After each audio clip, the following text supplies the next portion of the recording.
Okay, so I am, of course, a little bit nervous, more than a little bit, but if everything goes well here today, you might witness some small, quiet exorcism. Deep breath in and out. And again, in and out. I'm trying to push the weight in the pit of my stomach down so the words can come out unobstructed. But then again, there's my heavy tongue, which has to tense and slacken. And before even all of that, I have to untangle the messes of knots in my head. And I guess I never thought about what happens afterwards. If I'm successful, what happens then? I sometimes imagine it's like you're running away from something and you're at the edge of the cliff and you need to jump and you're standing there and sort of bracing yourself, rocking back and forth, and off you go. I guess I'd be in free fall, but I would have moved. That's how I'm choosing to see it. The action would have been completed. No more gravitational potential energy. So, we're going to go through all of it. Well, actually not all of it, just some of it. Because I think all of my life has basically been research into my anxieties around speech. You know, I even massaged my own cheeks and wiggled my tongue around in my mouth while I was writing this. I'm going to take a guess and say about 5 Doc Marten boxes filled with diaries. And around 50% of the time, I'm working something out, and the other 50% was just hypergraphia. And sometimes I'd make these contents pages, and they'd seem to reveal everything more clearly and more succinctly, but still more fully than the pages of writing themselves. Page 1, I try to be honest. Page 2, child god, child prosthesis. Page 3, some Darjeeling Limited shit. Page 4, stop looking at me like that, Aubrey. Page 5, why can't I listen to Billie Jean? Page 9, open the tap. Page 11, chaos theory. Page 14, the upgraded new Negro. Page 16, starve until you're 30 years old. And so on and on and on and on. I'd number the pages in the bottom corner so I could come back and do some serious threshing in order to find the thing. And it does seem to be thing singular. A big thing, but one thing nonetheless. My very special, personal 42. Anyway, William James said, "It always leads to a better understanding of a thing's significance to consider its exaggerations and perversions, its equivalents and substitutes and nearest relatives elsewhere." So to me, that sort of means permutations, everywhere and with everything. Song lyrics, poems, book passages, even Rolling Stone obituaries. Here's one for David Bowie.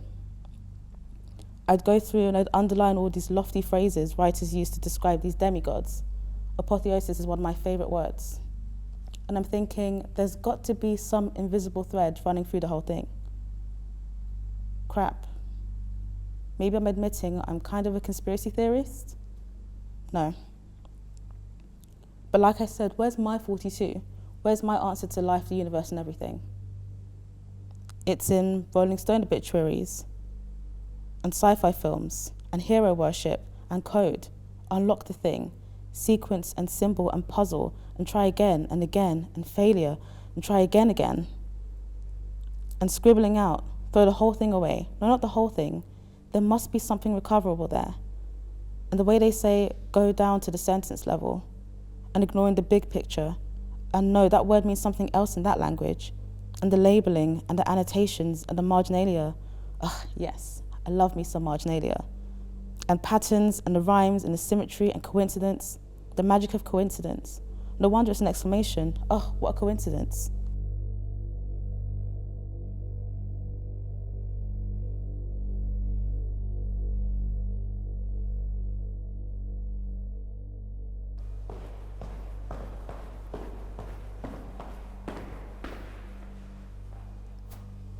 Okay, so here's this picture of me in Germany about 2 years ago. I'm not really that interested in the folk traditions of small German villages, but I heard of this König Ludwig Feuer, excuse my pronunciation, in a town called Aida Amoako, and about a week after hearing about it, I was there. Basically, what happened is every year on 24th August, which is Ludwig II's birthday eve, there's a group of feuermänner, or firemen, and they basically ascend Mount Kofel and light a fire there in honor of the king. So yeah, I went there, 22 hours I think by Flixbus, and then an extra hour to from Munich, by train, and I was in Aida Amoako. So what I just said there, that was adapted from an essay I wrote about 2 years ago when I was looking for synthesis. Joseph Campbell, in The Power of Myth, he wrote, "In comparative mythology, we compare the images in one system with the images in another, and both become illuminated. They clarify each other." So I basically went to Germany because I read this book called The Swan King about Ludwig II, and the king reminded me of someone. He reminds me of one of the most famous entertainers who ever lived and whose name I can't bear to say anymore. So then I saw a photo of said man wearing a t-shirt with a photo of said king on it, and I thought, there's got to be something there because loads of people had made the comparison before, but no one had ever acknowledged that this man seemed to know said king. And I thought, there's something about their mythologies that I need to know. And the answer's in Germany, so off I went to Germany. In the 2012 film Ludwig II, what comes across really strongly is Ludwig's utopianism. He's a pacifist. He hates the idea of war, and even the sight of soldiers distresses him. And there's this scene where a teenage Ludwig and his brother Otto and his father, King Maximilian II, they're basically overseeing a demonstration of new weapons to be given to soldiers. And Ludwig's like hanging back, holding a manuscript of an opera because he'd rather not be involved. But when Ludwig becomes king, he hands out violins to the soldiers and he says, "None of you will die in battle. The army will be an orchestra, and if war should arise, they will play, and the enemy shall be so moved, they too will put down their arms and pick up instruments." So Ludwig would eventually be deposed, and the reason they'd give was insanity. And then he'd die in mysterious circumstances in the lake and become a bona fide mythical persona. You must undergo purgation, purgatory, clarify, clarify, clarify, and then you'll be set free from fixation. Jung came up with the idea of synchronicity to basically describe a simultaneity of events that seem to have meaning. So they're linked, but without causality. Let's give an example. Let's say on one day, you have a bus ticket, and the number on the bus ticket is the same as the number on the train ticket, and then you see the number on TV in the evening, and then you see the number on a takeaway leaflet. That would be an example of synchronicity, and you think that there's some meaning behind it. So Jung suggests that there's a necessary archetypal and emotional condition that makes you conducive to synchronistic phenomena.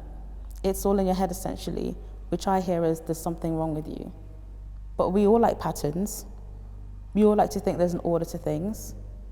I enjoyed thinking that there was meaning behind the fact that Luchino Visconti's 1972 film Ludwig stopped showing at the Film Society of Lincoln Center the same day that the Michael Jackson exhibition at the National Portrait Gallery opened.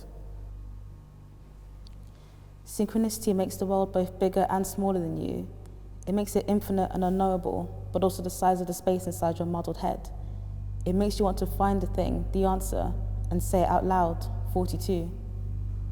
Find it, say it out loud, and the world will unfold before you.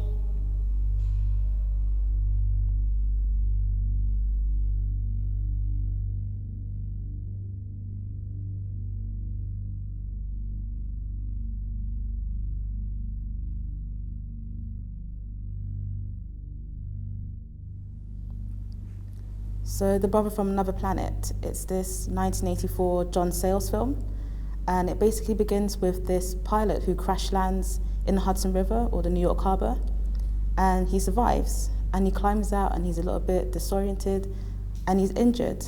The bottom half of his leg is actually severed, but that doesn't matter as much as you think it might because he can heal himself and others too. And so he climbs out and he seeks refuge in the Ellis Island Immigration Center.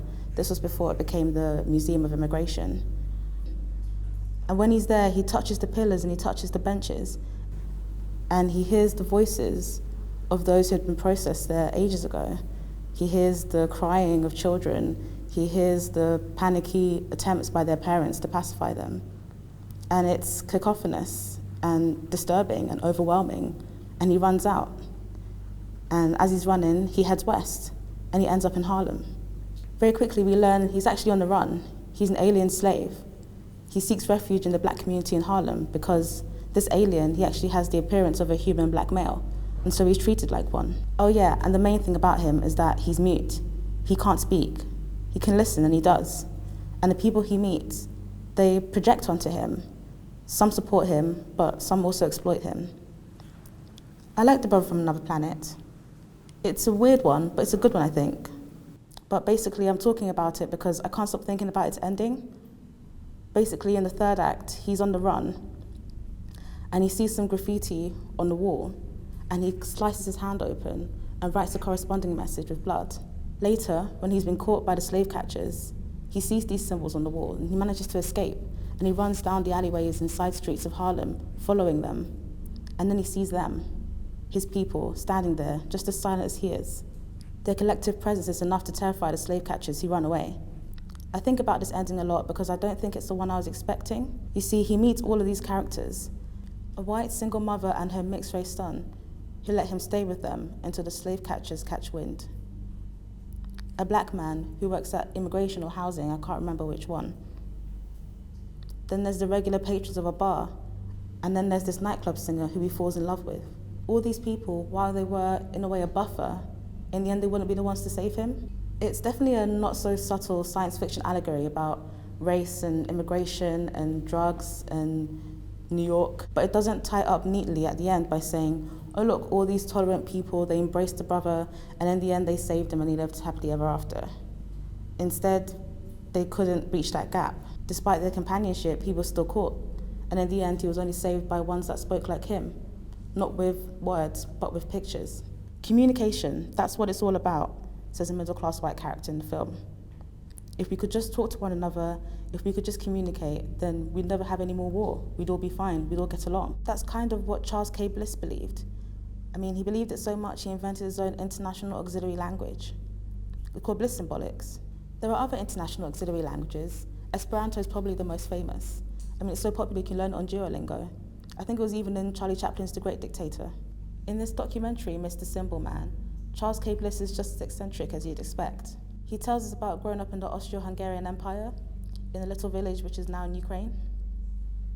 He says there are about 20 different nationalities who all hated each other because they thought and spoke in different languages. Just before the outbreak of the Second World War, he was captured and detained, first in Dachau and then in Buchenwald. His Catholic wife, after several attempts, actually succeeded in getting him released. They were exiled and ultimately ended up in the Hongkou ghetto. Here he became interested in Chinese characters. Inspired by all his experiences, he decided he wanted to make a pictorial language system. Enter Bliss Symbolics. The point of Bliss Symbolics, for Bliss, was to create an international language that everybody could understand. The mouth, the eye, the ear, the nose. Nose and mouth means taste. And the hand for touch. This here is a symbol for action, a volcano cone erupting. And when I put the symbol for action on top of the mouth, it means to speak, to say, to see, to observe, to hear, to listen, to smell, and to touch.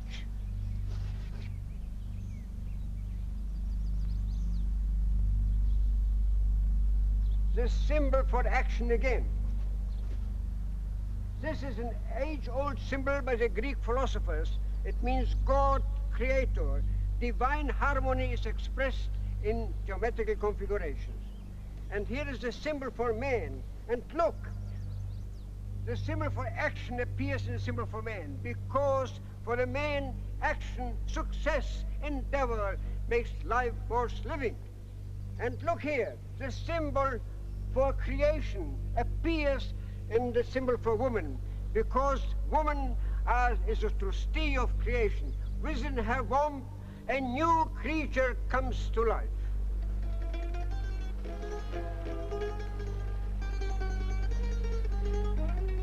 Bliss was born in 1897 at Czernowitz, near the border of what is now Romania. His family was Jewish, one of many peoples with different tongues that made up the Austro-Hungarian Empire. An obsession of his life is how to break down the barriers to understanding among peoples.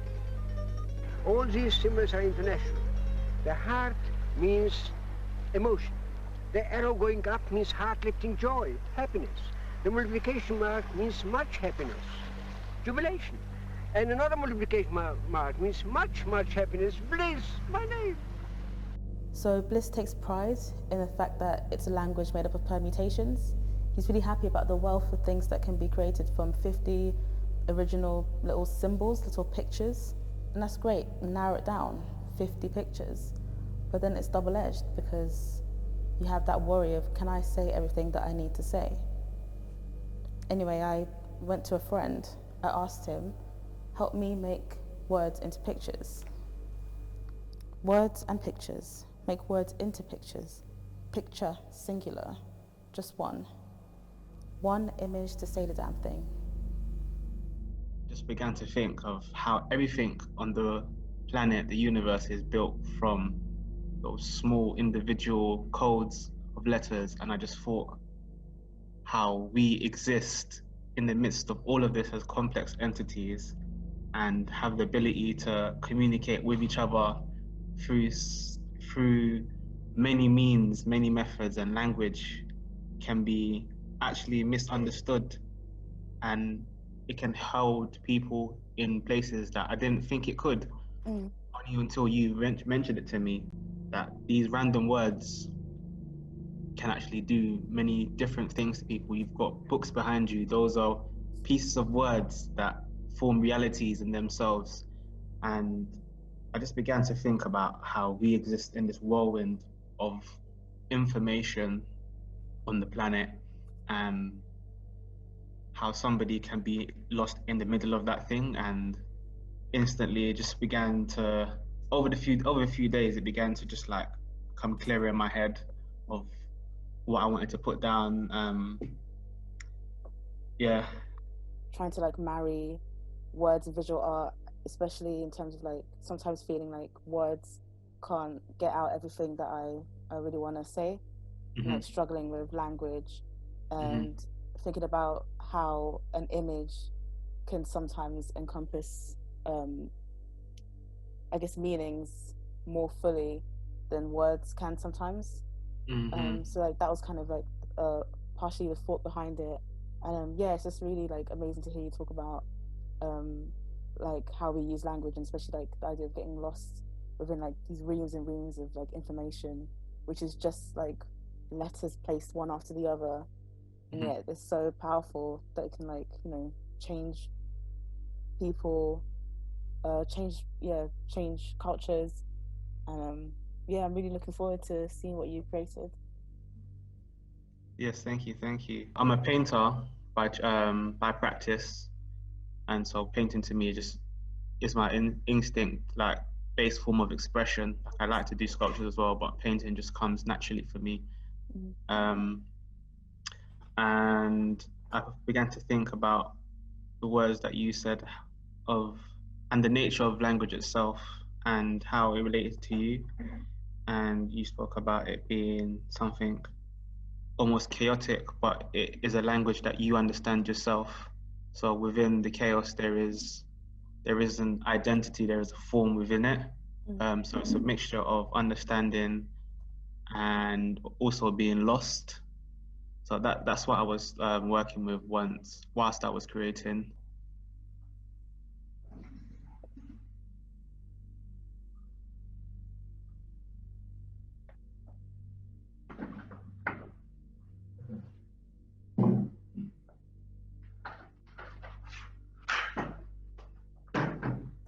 I love the blue. Blue is like my color. Blue is like the color to me. Yeah, really. Yeah. Well, Like, okay, I'm gonna quickly like read something because like I have this like book and it's got an entry for blue that like I always think about.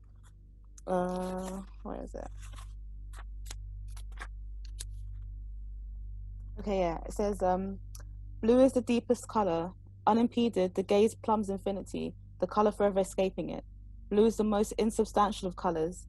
It seldom occurs in the natural world except as a translucency, that is to say, as an accumulation of emptiness, the void of the heavens, of the depths of the sea, of crystal or diamond. Apply the color blue to an object and it will reduce, cut open, and destroy its shape. Paint the surface of a wall blue and it's no longer a wall. Movement and sound like shapes disappear into blue, sink and vanish like a bird in the sky. Insubstantial in itself, blue disembodies whatever becomes caught in it. It's the road to infinity on which the real is changed to the imaginary. Like, that's amazing. that's what your painting make me think of. And yeah. Where does that come from? Where does that definition come from? Yeah.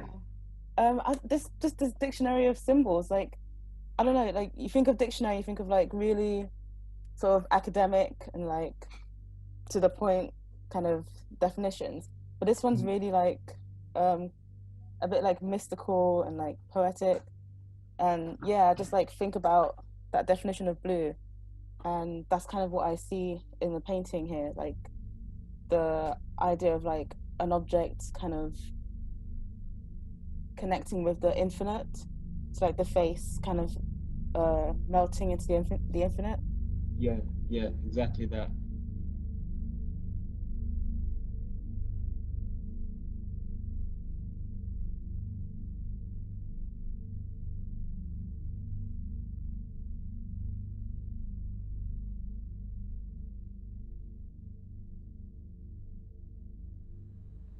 So the brother from another planet, he finds this kid in an alleyway, and the kid had mugged him earlier before, but now he's dead. He's just lying in the bins. He's OD'd.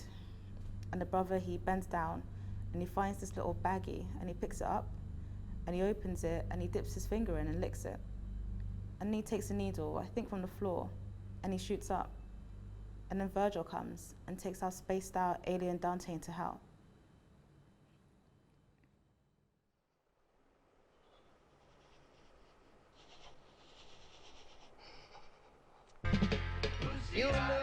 Welcome to Babylon, brother. You got that faraway look in your eye. Come out here with 10 span realizing the truth, I think. There's many a pearl laying out there for your brother. Don't want to lose your way. Let Virgil guide you, man. You inform me on the wave of the night. Children withering away up here, brother.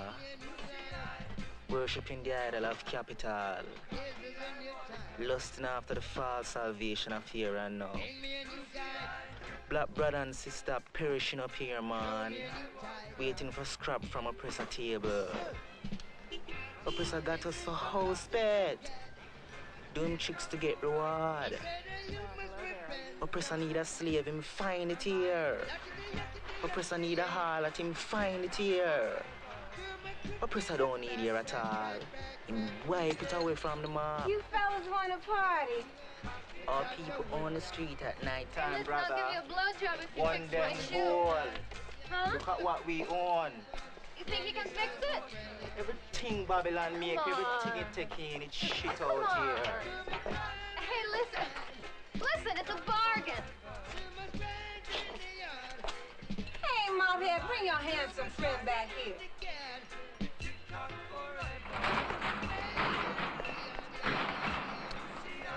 Nighttime is promised, brother. You make deals in the night. Pay all you got for what you can't see. And every sun come up illuminate, we've been cheated again. All the people desire walking streets at nighttime, brother. All the people feeling. People dream, people fear, people hatred. All that eating your heart in the day. All them feeling too dangerous to show the oppressor. Come out prowling for confrontation at night time. Eventually, the brother finds the dealer, some guy in a posh office somewhere, and he avenges the kid's death. Do you know about qualia? This thing called qualia, or these things called qualia. I basically learned about them about 5 years ago when I was studying Beckett for school.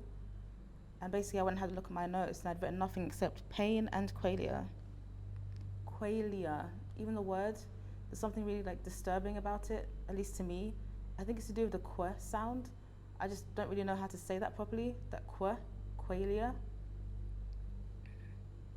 Anyway, qualia, they're these experiences that we have, sense experiences, but emotions too. Things like seeing the color blue, or hearing a note, let's say C sharp, or tasting rich milk chocolate, or feeling pain and depression. They all are supposedly made up of qualia. They're all subjective. These things all have one name, like a pinch, or the color blue, or tasting sweet.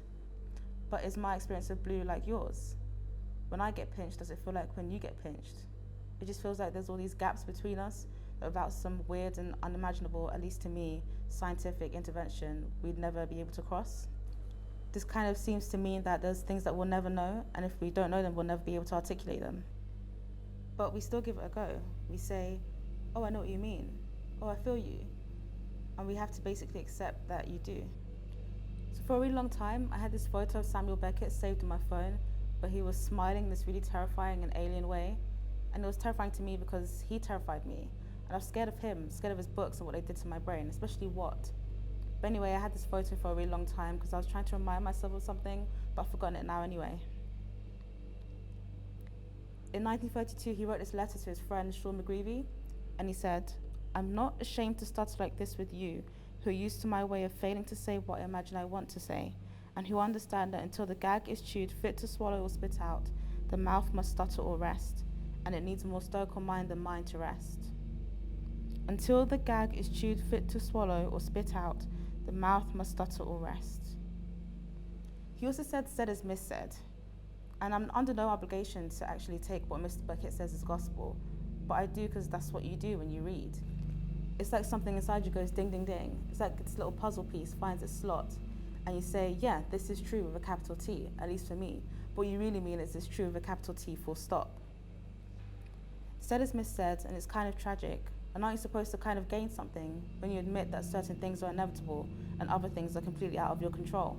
I feel you kind of have to make the stuttering heroic to carry on, but there's a part of me, some kind of small, optimistic, but maybe a little bit deluded part of me that thinks that maybe one day I might be able to say everything I want to say, and I'll say it correctly, and I'll say it fully, and then I'll be done. But instead something happens on the way from the brain to the mouth. Something goes wrong, wires get crossed, words drop off, sometimes thoughts drop off. You open your mouth, but you have to preempt the inevitable confusion with some self-deprecation. Oh, I'm really sorry I'm inarticulate. Bitte, bitte, entschuldige mein schlechtes Deutsch, as I said to that couple on the bridge in Oberammergau. But what this means on a practical level is that no approach has to ever be the same. One day you could start at the beginning, another day media res, another day you could start at the end and have a flashback. You can have permutations. So I might be speechless all my days, even to myself, itching and prefacing each gurgled utterance with apologies. Beckett again. I'm full of fear. I've gone in fear all my life, in fear of blows. So let's call this permutation number 42. And now I've witnessed, thank you all, to me trying to string my life into one perfect, coherent grammatical structure. But instead I have this. Page 191, Maps of the Imagination. Page 200, The Fullness of Time. Page 211, Radiant Baby. Page 222, As Man Art, Boy Art. Page 224, The Greatest Gift. Page 230, Languages. Page 231, Stages, Steps. Page 243, Chain Smoke. Page 244, Penultimate. And many missing pages.